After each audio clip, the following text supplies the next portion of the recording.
Hi there, I'm Dr. Jeremiah Peck with Ally Academy Northwest, and welcome back to our video series on passing the NCE or National Counselor Exam, where we've taken a dive into the 8 core content areas that make up the questions on the NCE exam.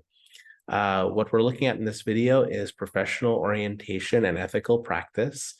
This is really orientation to the profession of counseling and the ethics entailed within the profession. And this is a really substantial section because it incorporates or involves about 29 questions or 18% of the total exam. So it's a hefty portion of the exam itself. Part of this is orienting the exam taker to the profession of counseling by way of understanding a bit of its history, the history of the professional membership associations, and the establishment of the ethical codes and guidelines by those professional organizations which govern our profession even to this day. So we go all the way back to 1952 with the American Personnel and Guidance Association, which would later just become the American Association for Counseling and Development, which saw various iterations. Now, in 1953, just a year later, the APA lays out its ethical guidelines. And then we have the formation over the next several years of other organizations. In 1960, the National Association of Social Workers is formed. The ACA Code of Ethics, which was the former APGA, in 1961, the first draft of the ACA Code of Ethics, which we right now, as this video is recording, the most recent one is the 2014 ACA Code of Ethics, is the most recent version, but this was first published in 1961. Virginia was the first state to license counselors. There was the American Association of Counselor Development, as I mentioned, became the ACA in 1992.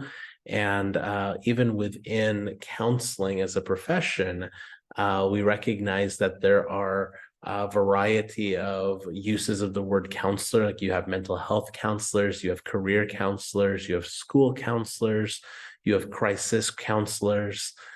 So these professional organizations became umbrellas for all of these professional counselors to find a professional home and space in.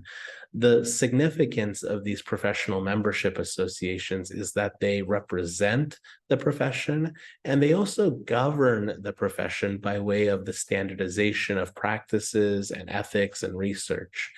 They don't govern the profession directly by way of licensure. For instance, one is not licensed by the ACA. Someone is licensed really at the state level in which they're operating, but those states will still appeal to the ethical principles as set forth by the ACA as a national governing body, and the states then become the bodies which enforce those standards as set forth by professional membership associations. So why we talk about the ACA, even in an NCE test prep or by way of understanding our profession, is the ACA serves a great deal to govern the standardized practice of our profession. The ACA has 8 core values that's going to be helpful for you to be familiar with. The first is enhancing human development through lifespan. The second is honoring diversity and embracing a multicultural approach in the support of worth, dignity, potential, and uniqueness of people within their social and cultural contexts. Third is promoting social justice. Fourth is safeguarding the integrity of the counselor-client relationship. And fifth is practicing in a competent and ethical manner.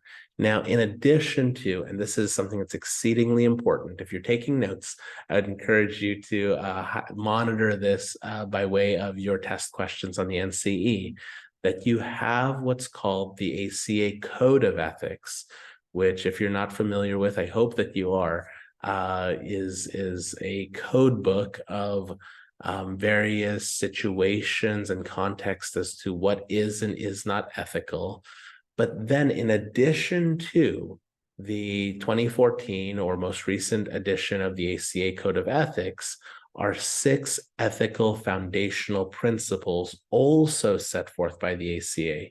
So while the Code of Ethics delineates specifically what is and is not ethical, the Code of Ethics is still informed by what we'll call the spirit of ethics or the values of ethics. What these are foundational principles of ethics encapsulated in these 6 things. And those things are autonomy, the client's right to choose for themselves. This has a great deal to do with respect for our clients, comes from this idea of autonomy. Non-maleficence, which is where we get our virtue of not doing harm, not doing anything maleficent to clients. Beneficence, which is doing the maximum benefit for clients. Justice, which is treating everyone with that fairness. Fidelity, and veracity. So these are 6 foundational elements of counseling ethics as set forth. By the way, we think of like fidelity as like trustworthiness, right? So when we think of these things, you're not just looking for, is there a specific code that tells me what to do or not do? Yes, that's important. But sometimes the code, in so much as it's not exhaustive, does not have a rule for every specific scenario. This is not a case where if there's no rule, then anything goes. Because where there is no specific code, these principles still apply. So you would consider for yourself, as you're in professional practice, or in this context, for our purposes, as you are reading test questions, this situation doesn't have an ethical code that it relates to. However, I can still see the concept, the principle of non-maleficence being a factor here. And if you apply this, please hear me as I say this, if you apply this reasoning to those test questions, you will find several of the ethics questions become exceedingly clear when you apply the ethical principles in the absence of there being specific ethical codes. Now, I mentioned that in addition to these guidelines and these rules, there's really various forms of governance. For example, licensure, which takes place at the state level.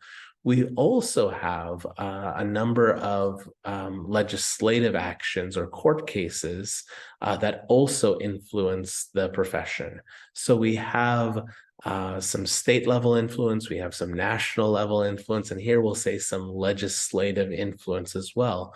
When you think of HIPAA, which is the Health Insurance Portability Accountability Act, that's really a legislative form of governance over the counseling profession. The ADA, FERPA for our school counseling friends.